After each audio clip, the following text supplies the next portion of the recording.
And it's my great pleasure to introduce our newest faculty member, Olivia Lee.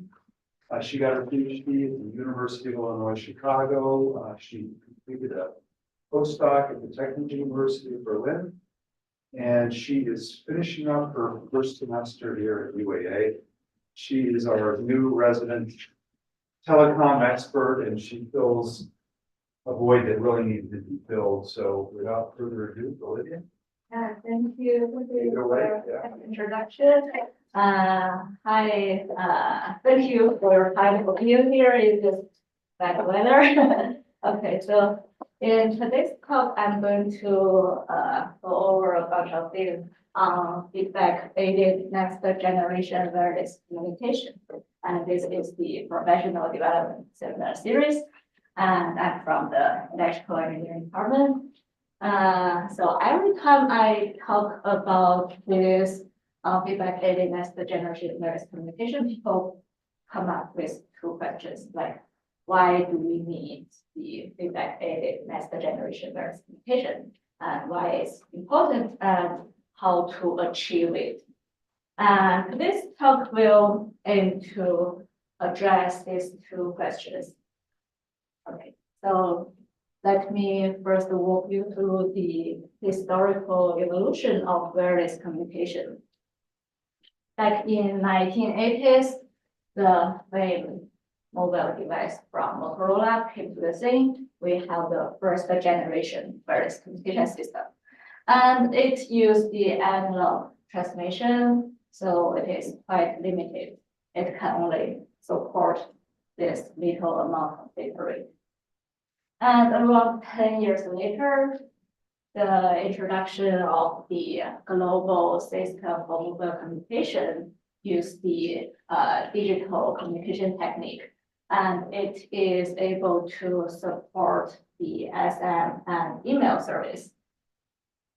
And around 2000s, we have the third generation, and it has the universal mobile telecommunication systems. And it can support around 21 megabits per second. And it makes the video calling on mobile devices possible for the first time on third generation. And around 2010, we have the fourth generation. And it is kind of the enhanced version of the third generation. And it is developed by the IEEE, and it can support more advanced multimedia service. So currently, we are in the fifth generation, and we use some like advanced techniques such as millimeter wave and massive MIMO, or some complex modulation techniques. And we can support around 20 gigabits per second. But we want more. So for the future, we aim to achieve the peak rate more than 1 terabits per second, because we have more and more Internet of Things connected to the Internet. And if we take a look at the spectrum usage of each generation, we can see there is a trend of higher frequency. And for the fifth generation, we use 2 frequency bands. And for the sixth generation, we are expected to use the wider bandwidth and more higher frequency. And there is a cost for the high frequency, as we know that if we have a broader wideband, we can support a higher data rate, because the data rate is proportional to the available bandwidth. But if we use a high frequency, the cost will be discussed later. And it is expected that the 6G networks to be deployed between year around 2027 and 2030. And so we require the reliability to achieve 6 nines. So currently for 5G, we have 5 nines. And also the data rate, we want to achieve 1 terabits per second. And lower latency, less than 1 millisecond. And more supportive for the mobility and the frequency like higher up to 1 terahertz. And to support these requirements, we are hoping to have some technologies such as the meta services. This kind of a fancy name is just the artificially engineered material that can manipulate the EMAC waves, and it has like nano scale as the material. And the tactile internet is kind of the internet that support the ultra low latency and ultra reliability. And the application can be the remote surgery or the virtual reality game that require the instantaneous feedback.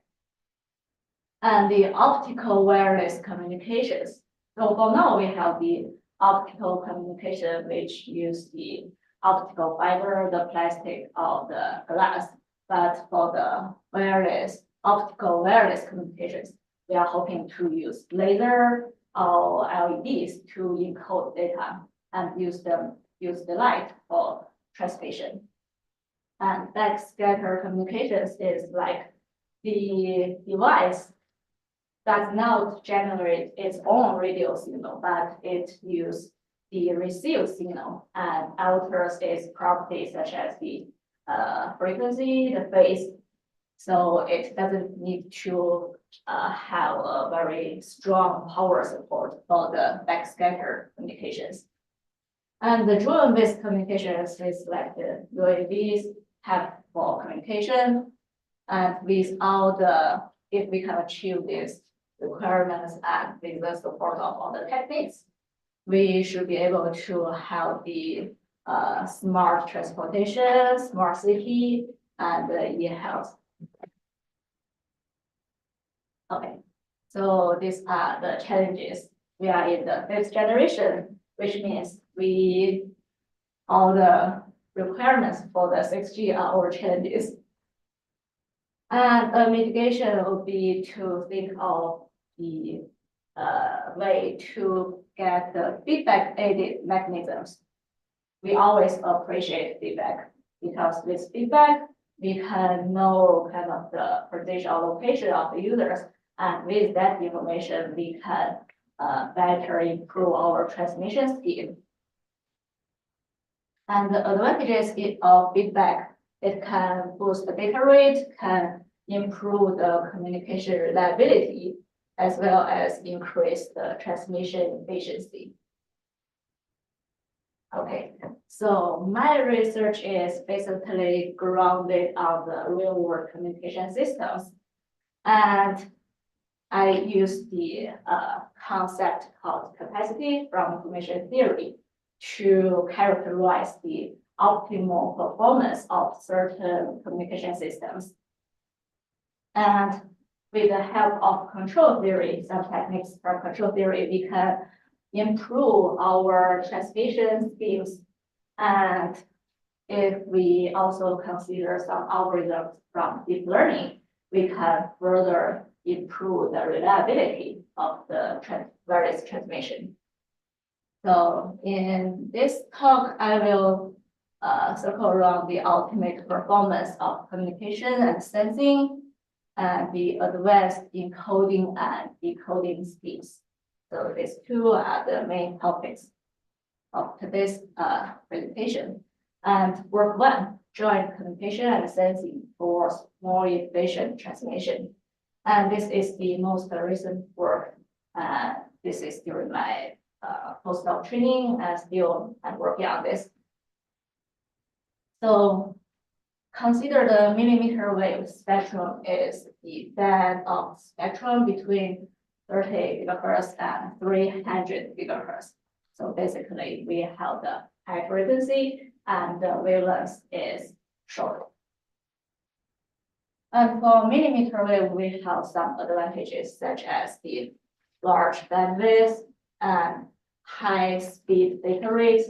Because we have the wider bandwidth, it can support the more data to be transmitted. And for the millimeter wave, because it is the short wave, and the signal can be concentrated to some certain direction. So we have low interference. And accurate sensing is because again, the wavelength is short, so it is able to detect some small objects. And every coin has two sides, and we have some advantages. Definitely, we need to consider some costs because of the short wavelengths. The coverage of the transmission area is limited to only support the short area. And again, because the signal is highly concentrated, the communication can be only propagated through the line of sight. So, for example, in this figure, if there is a mountain between the two mobile devices, it cannot receive the signal properly. You need to transmit the signal to the base station, and this station transmits signal to this mobile circuit. And the biggest issue is the PAD loss, the attenuation, reduction of the degradation of the signal, as it cannot propagate to a larger area. And to compensate the PAD loss, we introduced the beamforming technique. So we have some base station, and each base station is equipped with the large antenna arrays. And by manipulating or alternating the parameters of the antennas, we can improve the power of the signal, and also we can manipulate the direction to make the signal even more concentrated. And if we have the large antenna arrays at the transmitter and the receiver side, the question is that how to find the proper direction between the transmitter and receiver, because they can form the beams in all directions if they have the large antenna arrays. And the key point is to have a beam acquisition phase. And the purpose of beam acquisition phase is try to align the angle or thinking of the direction of the antenna between the base station and the user equipment. So if they are aligned together, then the communication is efficient. Or if the base station is transmitting in that direction, but the receiver is receiving that direction, so there is a degradation of the received signal for sure. And the communication performance depends strongly on the initial beam acquisition phase.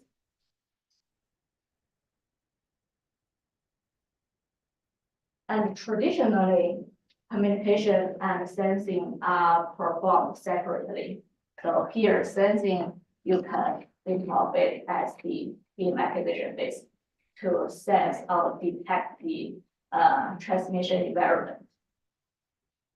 So traditionally, people first can transmit some like pilot signals to detect the environment, and after the sensing phase, based on the knowledge of the channel state information, the transmitter later on through the transmission transmits some useful information. And the main advantage of the current communication infrastructure is that they are in place with the transmitter and receiver node. So, which means that they can provide a wider coverage area and also a good interconnection between the nodes. So in this case, we can say that sensing can be provided almost for free. And based on the communication systems infrastructure, we want to say that the communication and sensing is better to be studied jointly to improve the efficiency. And this figure illustrates the a picture of future more smart city. If we have the joint communication and sensing, we transmit some data, let's say, to these people or to some other vehicles. The information can be used as sensing the traffic of the city, and then it can further improve the performance of the communication. Okay, so based on that, what I'm going to present is that we consider a very simple system model because we want to find the ultimate performance in information theory. So we construct a very simple mathematical model. And in this model, we consider we have point-to-point transmission, base station equipped with a large antenna array and want to communicate with some mobile device. So here, S is a vector and it is a binary vector, 0, 1, to indicate the channel state information. So here S is not known at the base station. So S is kind of the channel state information trying to be sensed or detected by the base station. And X is again another binary vector. So X carries the information we want to transmit. And at the receiver side, this Y is just a scalar. So we have these two vectors multiplied together, we get a scalar. If Y is equal to 1, it means the mobile device receives something. But if this Y is equal to 0, it means the channel state information is not well characterized by the base station. So the transmitted signal cannot really align with the channel state information. Okay. So here we consider transmission with the L blocks and capital L channel uses in each block. And also for this model, we consider the angle of departure remains constant for some this capital L channel uses.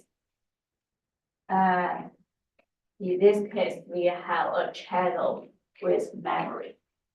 So here we think of this S remains the same constant value in L channel uses. But after this L channel uses, this random vector S changes IID. And so here the channel state information is a constant one hot vector. So here consider we only have this one active direction that represents the direction of the position of the mobile device. And the index of the non-zero element is referred to as the transmission direction, which is the index in S of the one. Okay, to represent or characterize the achievable rate of the ultimate performance, we need to introduce the code. How do we transmit the message? So here consider the channel with in-block memory. So the in-block memory means that the channel state remains constant for this certain channel uses within the whole block. And we want to transmit a discrete message set from 1 to 2 to the power of NR. And we need to have some encoding functions. And for that model, we consider after each transmission, at the end of each transmission, the mobile device will feed back the received Y to the base station. So based on the feedback, the transmitter can use that information feed into the encoding function and produce the updated transmitted signal. At the receiver side, we need to have a decoding function, so which decodes the message based on the received signal and the channel state information, because this is known at the receiver side.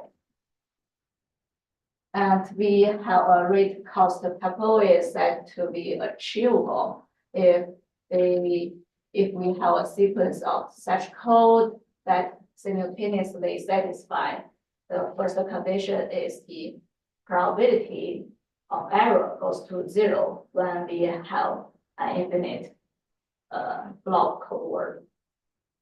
And the second condition is basically based on the cost. So this is the condition for the average cost constraint. And this is condition for the peak cost constraint. And for peak cost constraint is like at each transmission time, we cannot transmit more than this B number of ones. And if we consider the average cost constraint, at certain time slot, we can use more power, but at some other time slot, we can use less power. We have more freedom to use the power. So you can see that if we get some achievable rate, then the rate under the peak cost constraint would be a subset of less than the rate under the average cost constraint. Because under average cost constraint, we have the freedom to manipulate the power of the transmitted signal. And based on that, we have the definition capacity is the supreme of all rates from achievable rate cost couple. So here the capacity is like the upper bound.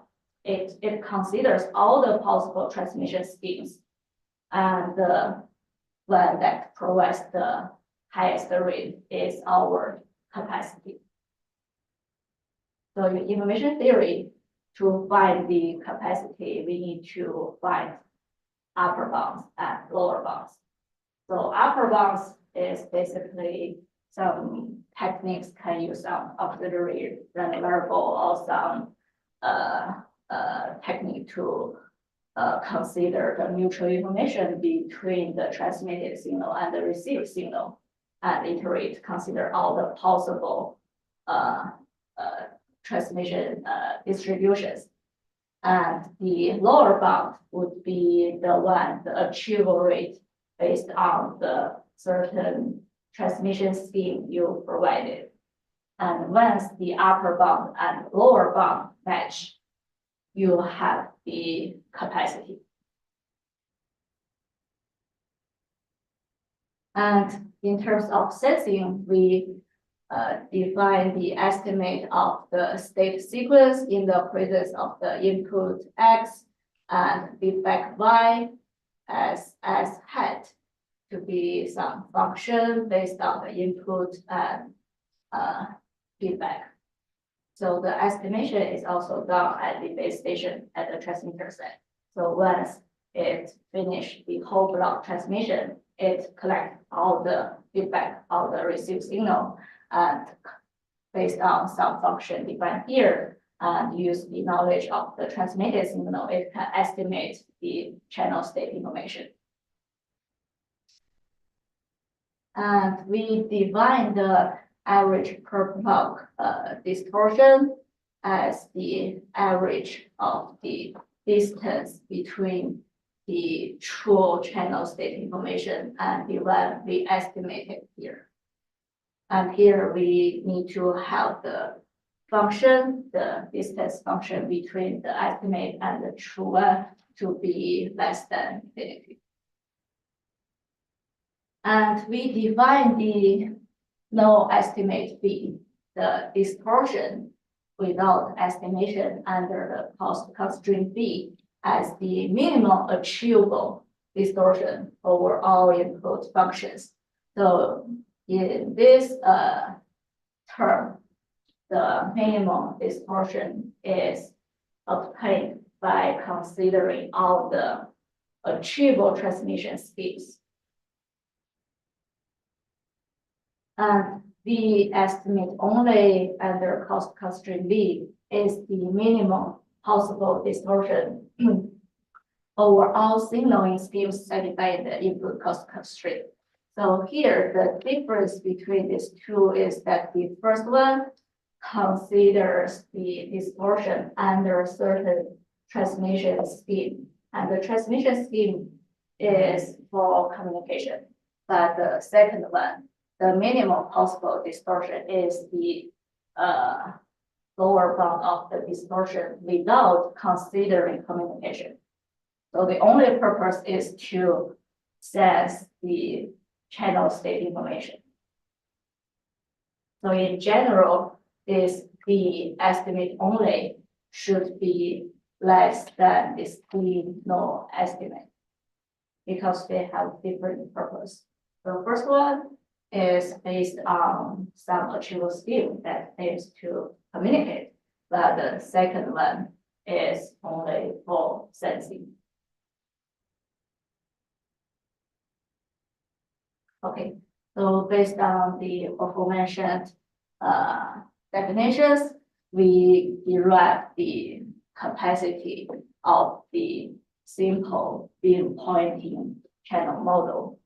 And under peak cost constraint, we can find the capacity is equal to the average of the achievable rate at each time slot within the whole block. And here H is the entropy function, is defined as P, negative P log P, minus 1 minus P, times log 1 minus P. And so here we have a very nice closed form solution to represent the capacity of the binary beam pointing channel model. And so here, maybe it's not very intuitive to know the meaning of the notation C, but in the achievable scheme, the C has a meaning. It indicates how many bits we are going to probe at each transmission.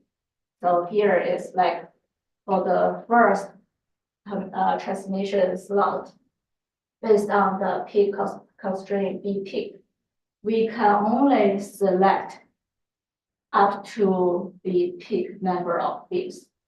And meanwhile, to maximize the entropy function, we want the probability inside the entropy function to be close to 0.5. So here, given that we have n, capital N number of beams to be probed, so we want to probe n over 2 number of beams. But if we cannot do that by the peak cost constraint, we will only probe this B number of beams. And based on this capacity of the beam point channel, if we present the capacity, we know that we can achieve it. So we have available achievable scheme, and based on that achievable scheme, we can derive the capacity achievement distortion, which is given in this equation. So here we have some scheme. We can achieve that the optimal transmission rate, and for that scheme, we can also get some sort of distortion rate. But if we consider the purpose for sensing only without caring about the communication, we can also come up with some other transmission strategy. And based on that, we can get the minimum distortion given as in this formula. And this is the minimum distortion under the peak cost constraint without considering how many bits we want to transmit. So here our goal is to sense the channel state information as precise as possible. And if we compare this minimal distortion without communication with the previous capacity achieving distortion, we find these two are exactly the same. So we can claim that the communication and sensing are jointly optimal for this binary beam pointing channel under the peak cost constraint, surprisingly. And if we consider the average cost constraint, the capacity expression is not as pretty as the previous one, because here we do not have a closed form expression. So the optimal transmission rate is just the solution to this optimization problem. And here the C with subscript yi characterize the number of beams to be probed when the received feedback is equal to yj. And for this capacity achieving scheme, we can present the minimum capacity achievement distortion, which is also the minimum of this expression. Because for this one, the optimization problem is non-convex. So probably we do not have a unique solution for that. So to find the minimum capacity achievement distortion, we need to iterate all the optimal solutions of this problem and find the one that minimizes this expression. And the average cost constraint under this condition, the minimum distortion without considering the communication, is again another optimization problem. We do not have a closed form solution, but if you compare it with the previous one, intuitively, this one should be smaller than the capacity achieved distortion. And based on some numerical simulations, we find that communication and sensing are nearly jointly optimal under the average cost constraint. And this is a very simple intuitive example to illustrate the achievable scheme for this binary beam pointing channel. So consider we have a base station with m number of transmission directions to be probed to detect the position of the user. And at this time slot, we consider under the peak cost constraint. So let's assume this B peak is equal to 2, which means at each time we can only probe at least 2 beams. And at time I, we choose randomly from these 6 beams and choose 2 beams. So let's say we choose this beam and this beam. And at the receiver side, the received signal is just a 0. It means nothing is received at the receiver side. The beam of the transmitted signal is not aligned with the actual beam at the receiver. So if we feed back this 0 to the base station at next time interval, it will know that, oh, these 2 beams are not correct. So we need to probe the remaining beams. So at the next time slot, we again randomly select this beam and this beam. So we can just cancel out these 2 and focus on the remaining 4 beams. And if we have the peak cost constraint to be equal to 4 in this case, given the possible number of beam directions to be 6, we will choose to only transmit 3 beams because we need to compare the peak cost constraint with the half of the available beams at this time slot. And the next output at the receiver side is that it indeed receives some signal, which means one of the beams aligns with the beam at the receiver side. So it feeds back this y equals 1 at the next time slot. The base station will choose to randomly, let's say, choose to probe this beam. Or it can also choose to probe this beam, but let's say we assume this one. And this is basically the idea of our achievable strategy to reach the ultimate performance of the communication rate. And by doing so, we can find under the peak cost constraint, the minimum distortion is also achieved. And we can take a look at this plot. Consider the beam point channel with block length L is equal to 3. So it means the channel state information S will remain some constant number within 3 time slots. And we consider the various number of beams. Here we consider 16, 32, 64, 128 number of beams under peak cost constraint denoted by green and the average cost constraint denoted by black. And if we compare the performance as these two, which indicates our guess that the capacity under the average is a little bit larger than the capacity under the peak cost constraint. And this one compares the distortion with the average cost constraint, and also we take the zero number of beams.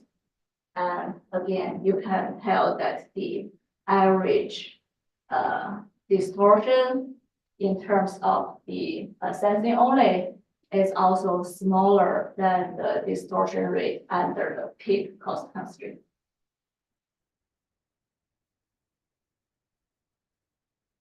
So in this example, we consider only under the average cost constraint. And so every time we consider a certain achievable scheme that achieves the capacity, and we compare the distortion of sensing only and capacity achieving, we can find that the sensing only is smaller than the distortion rate, but it achieves the optimal communication rate. And this one considers that the minimum distortion in terms of sensing only or capacity achieving under different average cost constraint. And we still consider this set of possible beams. So again, the under certain average cost constraint, the estimate only, so only for sensing gives the smaller distortion rate. And if we compare our proposed capacity achieving scheme, we do the joint sensing and communication with the traditional beam sweeping scheme. So for beam sweeping scheme is like it first probe all the possible beams until it finds the correct beam, then it move on to the communication phase. So if we compare the performance of these two, we can find that the achievable rate of our joint communication and sensing scheme significantly outperforms the traditional two beam scheme. Okay, so for this binary beam pointing channel, we present the joint communication and sensing strategy that significantly outperforms the conventional beam sweeping scheme. And under the peak cost constraint, we find that the communication and sensing can be achieved jointly optimal. And under the average cost constraint, we find that these two have a relatively small gap, and we say they are nearly jointly optimal. And these are our applications related to this topic. And for the second word I'm going to talk about is deep learning aided autoencoder for more reliable communication. So this topic basically covers my some research project during my PhD study. So for deep learning, it has been widely used in our daily life and also in our various communication systems. For example, in smartphones, we have the Type Siri voice assistant and the autonomous response. And for autonomous driving, based on some deep learning algorithms, it can provide the optimal path from the source to the destination. And for the satellite communications, the deep learning network can use the satellite image to predict the disaster or the earthquake, some kind of thing. And the cognitive radio case, deep learning can use the available data of the eavesdropper or something, try to hack the internet. And based on that information, the deep learning can provide some strategy to provide some security for the communication. And Internet of Things is that we have the smart home. Based on our users' preference, the Internet of Things can provide the optimal choice in our home, like the light or the these kind of smart things. And for sensor networks, it's like based on the information of the informing, the deep neural network can learn that and have adjusted the phase of the informing system. And this is the case for the real-world various communication model. We have some base station and we have some mobile device, and during the transmission, we can have some fading, we have some degradation of the signal. And if we consider the channel with feedback, we have some transmitter and the reflected signal from the target back to the transmitter can be served as the feedback. And the channel state information is used to describe how a signal propagates, such as the fading in this model. And the feedback can have different characteristics, such as the CSI. We use the fading to feedback to the transmitter, and also you can feedback the received signal, like we just did in the previous example, the received signal feedback to the base station. And also you can send back the acknowledgement or non-acknowledgement, whether it is received or not. So this is a simple model for the various channel. We have a transmitter and it is experiencing some fading. We have some external noise, and this noise is in general modeled by the white Gaussian noise. And at the receiver side, we have a feedback channel that used to feedback either the CSI or receive signal or ACK back to the transmitter. So here we have the noise Z is modeled as the white Gaussian noise, and we consider the model, the mobile station undergoes fading, represented by the square root of S.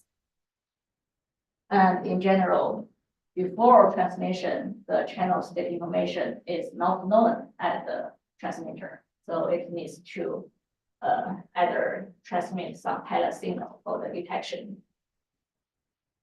And in this work, we consider a base station trying to transmit signal to two users.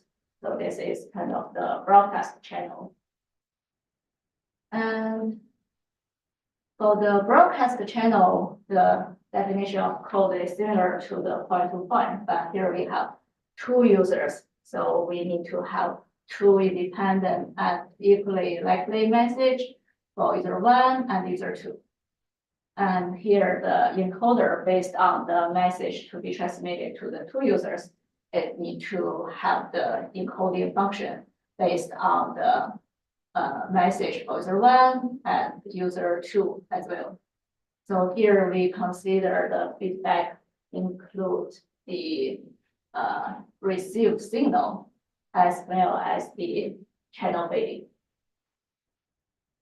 And for the receiver side, we have two users, we have two decoders, and each decoder estimates the message based on what they received. And for the broadcast channel, we have the repair is achievable under the power constraint P if we have some sequence of code defined here such that it satisfies the power constraint as well as the probability of error to decode the message goes to 0 as n goes to infinity. And to better construct the transmission scheme, we try to seek help from the control theory, and we model the system, the communication system, as is a control theory block diagram. So here, in this case, our goal is to stabilize this system, because in control theory, we have similar goals, like when we have the feedback, the system try to stabilize it. And for communication, it's like when we have the feedback, we want to improve the communication rate. So this is our mathematical system model. This is the state, which is the signal to be transmitted in our communication system. And for the control system, we have the input, which is U is equal to the controller C times the state X. And this is the output of the control system, which is the received signal at the receiver side. And to simplify the transmission scheme, we let the matrices A and B to be diagonal matrix. And we consider the case for the open loop system without feedback. We have the state is updated and it is unstable, which means the absolute value of the parameter A here is greater than 1. So if this is greater than 1 without feedback, the state will update it. As time goes, it will go to infinity. And again, we assume the controller to be not 0. Otherwise, if it is 0, nothing is transmitted. And for the control system, we aim to stabilize the system in terms of the mean square stable. So the definition for mean square stable is that there exists some constant such that the expected value, the power of x, should be less than the constant, which means the power is not some finite number. And in this case, the controller at each time, the encoder recursively forms the message for each user and transmit this U of I, which is based on the message updated here and based on some controller defined by the matrix or vector of C. And at the decoder side, at each mobile device, the decoder K forms an estimate of the message to be transmitted in this formula. So if we estimate this message in this way, we can make sure that the probability of error goes to 0 as n goes to infinity. And for this problem, the goal is to stabilize the closed loop system with the least possible average channel input power and maintain the rate. So if we transmit signal in this way and estimate or decode signal in this formula, we can obtain the achievable rate is given by the expectation of the log of the absolute value of A. And then go back to the system model.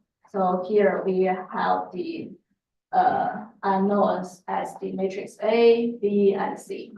So here is kind of like we have 3 types of parameters that need to be optimized, but it is not easy. So we find a way to mitigate it. So we assign certain value for the parameter within the vector of C. And this parameter is obtained based on our previous results. So in this case, we have the optimization problem will be only minimizing the objective function based on these 2 types of parameters. So if we have 2 types of parameters, we can first fix one of them and find the optimal of the other and go back, iterate the optimal of the previous one based on the optimal of the obtained one. Then we have the problem is try to minimize the objective function subject to the achievable rate as well as the condition for mean square stable. But if we solve this optimization problem, of course, we can get some parameter, some value of A and B. So once we get these A's and B's, we have some sort of achievable scheme. We know how to transmit. But the problem is that the achievable rate is evaluated when this n goes to infinity. So in our real life, the code work cannot be infinity long. So what we are going to do is to try to design another transmission scheme with the help of deep neural network. So for that case, consider we have some certain of binary sequence as the message to be transmitted. At the encoder side, we employ a neural network. And after we send the message into the neural network, it will train it and give us some code word. But we are not sure what happens inside the neural network. And this is the message to be transmitted within the channel. And the channel may have some noise or have some fading. And it outputs some signal that should be received at the user, the mobile device. And at the receiver side, to decode this message, we deploy another neural network. And after the received message feed into the neural network, we can also get some estimated message. And for this case, we consider the same system model. We have the feedback. So the received signal and the channel state will be feedback to the encoder of the neural network. So it will help the neural network to train it and give our better code. So the goal of this deep learning aided autoencoder is to automate the search for codes on the same fading AWGNVC model with the channel output feedback via the deep learning algorithm. So here we model the encoder and decoder as a neural network and train them jointly. And we evaluate the performance in terms of reliability based on the bit error rate. So initially, we have some binary sequence to be transmitted, and at the decoder set after the process of the decoding at the neural network, we get a bunch of estimated messages. We evaluate the probability of these two not the same. We get the bit error rate. And to understand our proposed scheme, I'm going to walk you through some basis of the deep learning neural network. So in deep learning neural network, a neuron is nothing but a bunch of inputs multiplied by some weights, and also we have some base term, and we sum them together. The output will be passed through a nonlinear function, and we get some output. This is a very simple neural network. And based on our system model, we consider the channel with feedback.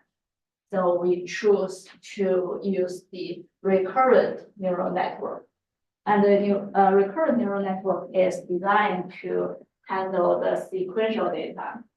So it's like the previous data has some influence on the current data, which is a perfect match for our system with feedback. So the RNN take information from previous inputs to influence the current output. And here H is the hidden state of the recurrent neural network. The function would be some nonlinear function. Instead, it has some weights times the previous hidden states plus some weights of the current input and also some base term. And the output is some linear function with these neurons. But the issue of the recurrent neural network is that it is very simple, but it has the gradient vanishing issue because it used the state, it used the hidden state, and it is updated based on back propagation through time. And the back propagation through time use the chain rule. So if the gradient is small enough after a long time, the gradient will vanish. And we have the advanced algorithm. We have the gated recurrent unit. So it can overcome the vanishing gradient issue by introducing the extra gate. So the gate is used to preserve the information that is from the previous state. And for the GRU, we have two gates. The update gate decides if the cell should be updated with the candidate state, which is the C hat or not.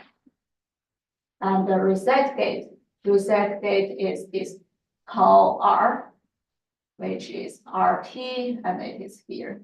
So the reset gate decides whether the previous cell state is important or not.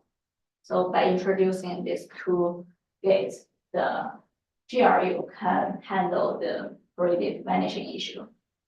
And even more complicated, we have the long short-term memory algorithm. So for the LSTM, we have three gates. The input gate controls which new information to flow into the cell state, and the input gate is what?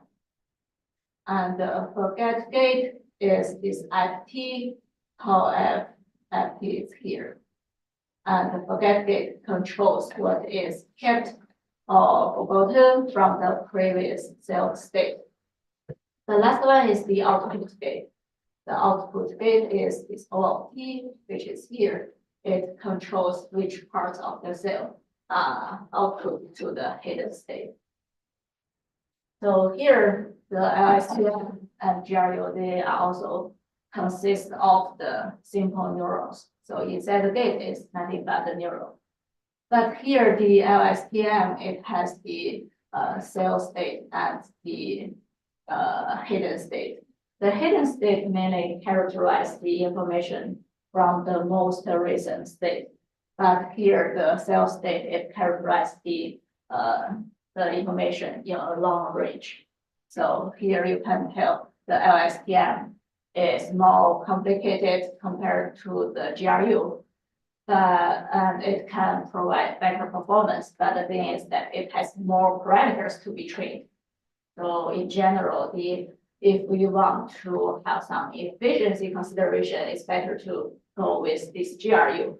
But if you really care about the performance, you can take longer time to train the neural network and use the LSTM.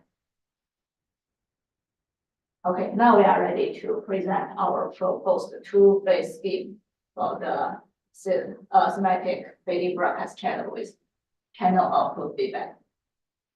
So this is our autoencoder, and this part is two-phase at the transmitter side, and this part is the neural network at the receiver side. So at the transmitter side, within the encoder, we have two phases. In phase one, we just feed into the message to be transmitted, the binary sequence.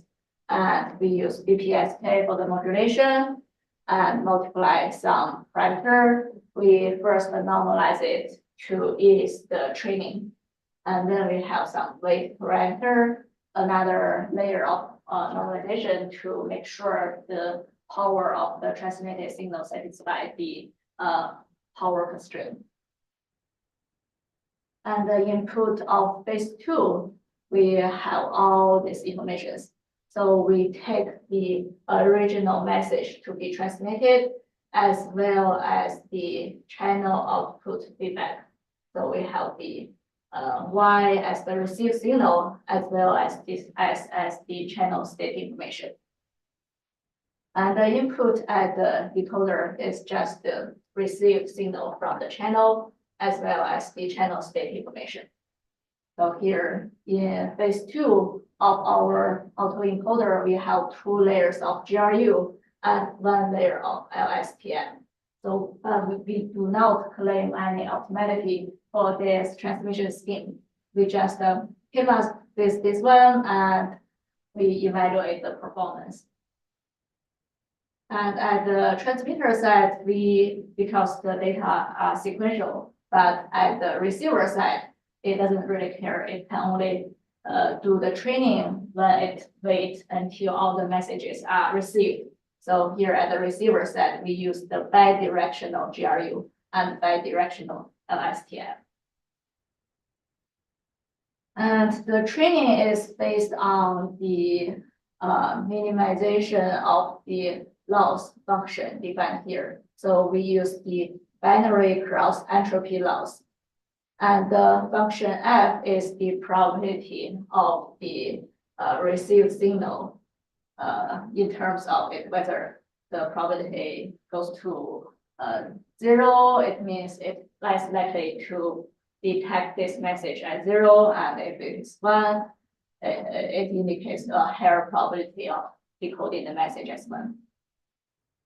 And to find the optimal weights, we use the back propagation and gradient descent method. So here we have some message B. We have the weights between the message and the received signal. This is the weight at the encoder side.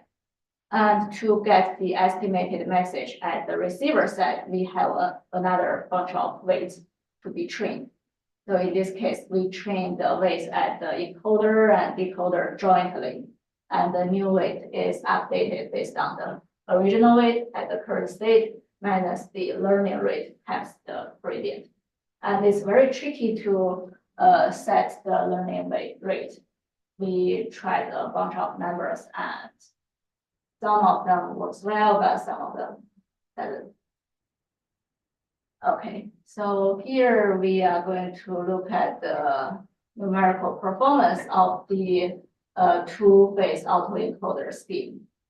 consider the channel has a fading of the relay distribution.